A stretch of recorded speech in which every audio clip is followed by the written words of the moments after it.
So yan yung mga babies. Kaninang umaga, check ko na yung mga rabbit and may nakita akong may mga fur. So nanganak na yung ating rabbit at last.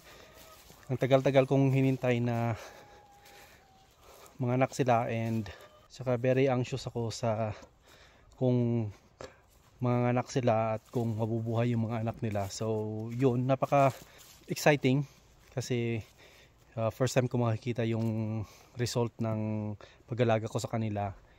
And kanina nga, I'm so happy kasi nakita ko mayroon tayong 7, actually 8 na new baby rabbits, pero may isang namatay unfortunately. So 7 yung buhay and napaka-cute ang mga babies. Ngayon proven na yung ating babae, proven na rin yung lalaki. Continue na yung breeding natin, and this way mapaparami natin yung ating rabbit. And sa mga hindi pa nakakapanood ng ating vlog, so sinishare ko sa inyo yung experience namin sa mga farm animals dito sa atin. Dito kami sa Alberta, and mayroon akong mga rabbit, chicken, goats, meron tayong baboy, pero seasonal tayo sa baboy natin. Now yung mga rabbits natin, nasimulan na natin, may anak na sila. Papakita ko sa inyo yung mga babies. So yan yung setup ko.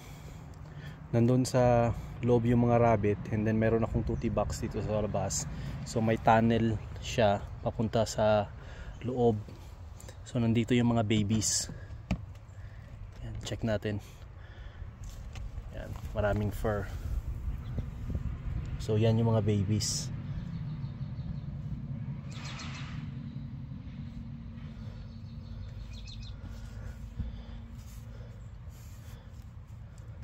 So binilang ko na yan kanina, meron tayong 7. So marami yung anak niya, which is good. Sayang nga lang namatay yung isa.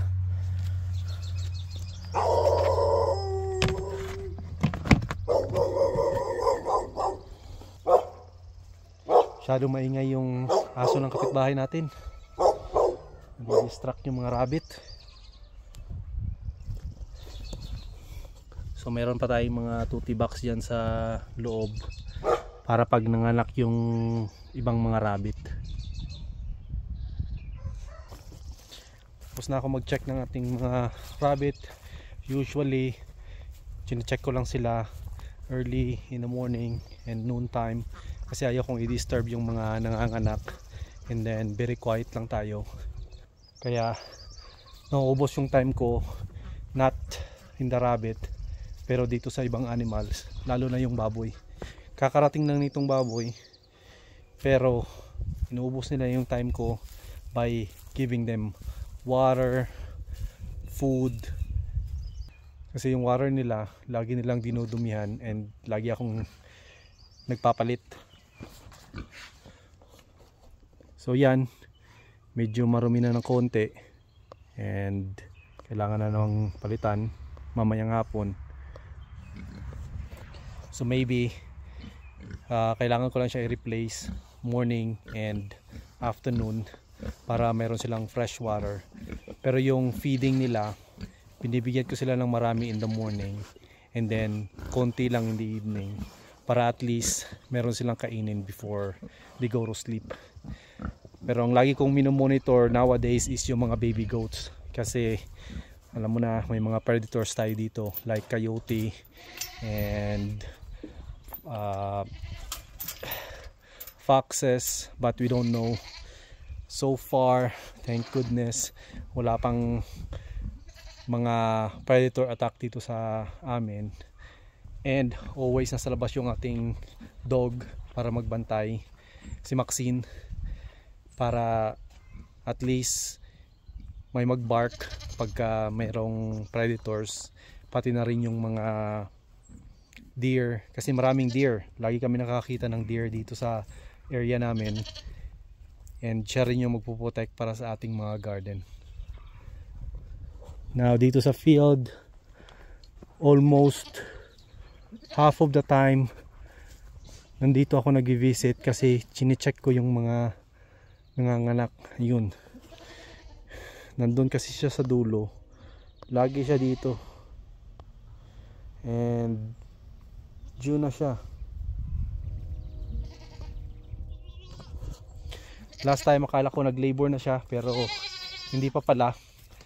So constant din yung checking natin ng mga nanganganak. Meron pa akong 2 goat na due. So yan yung monitor natin. And yung mga babies, okay sila. Dito yung mga babies natin. Ayun. Ito yung mga bagong babies, 3. Yan yung mama nila, nandito rin.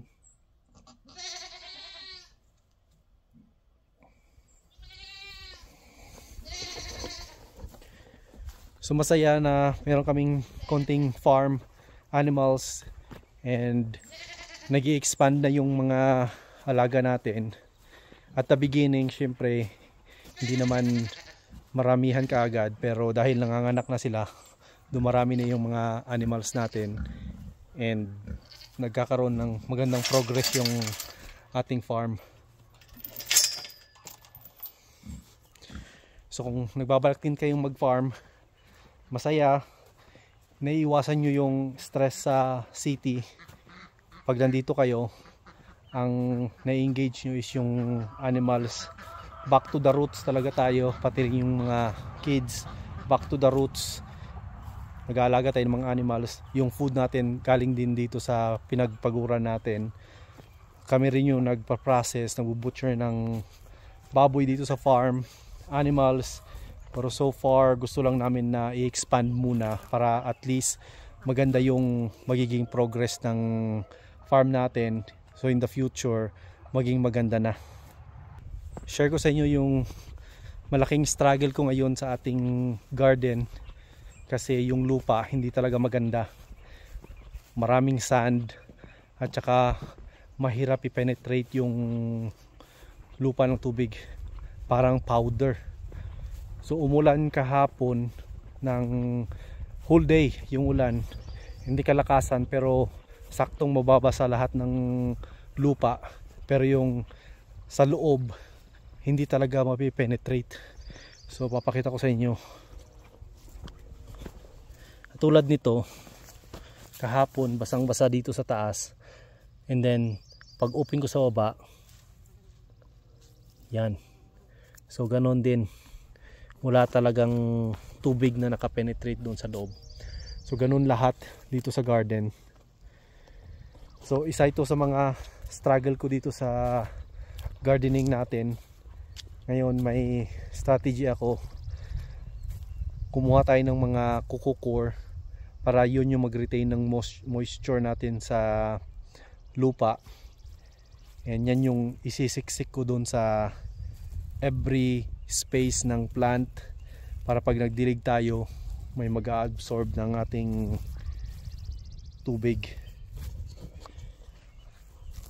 And ito yung magiging result. Lagyan ko rin ng hay, straw bales, hay, moisture para hindi lalabas yung moist pagka masyadong mainit kasi masyadong sandy. So nakita nyo yan, so basa na, and hindi siya marirelease yung tubig sa evaporation dahil meron tayong straw bales. So yung plant natin yan, maganda yung tubo. So yan yung naisip kong strategy para maganda yung tubo ng ating halaman this year. So kung makita nyo dito na side, ang ganda-ganda na ng tubo ng ating mga lettuce. Yan. So dito sa garden na to, yung maganda yung tubo. Actually yan yung test garden ko. Sinubukan ko munang gamitin yung coco coir tapos ilagay yung tanim para makita kong result before ako magtanim ng maramihan, kasi dito maramihan na. nakita ko maganda yung result, so tinuloy-tuloy ko na. And we'll see yung dito sa kabila pag nasimulan natin, i-observe naman natin kung ano yung magiging resulta dito na side. Pero same process din, gagamit tayo ng kuku core para may mag-absorb ng pagdilig natin at pati mga nutrients na ilalagay natin, like yung manure, kasi meron kaming manure doon galing doon sa goat. So yan ang gagamitin natin for the fertilizer. So i-update ko kayo kung ano yung magiging result ng ating garden.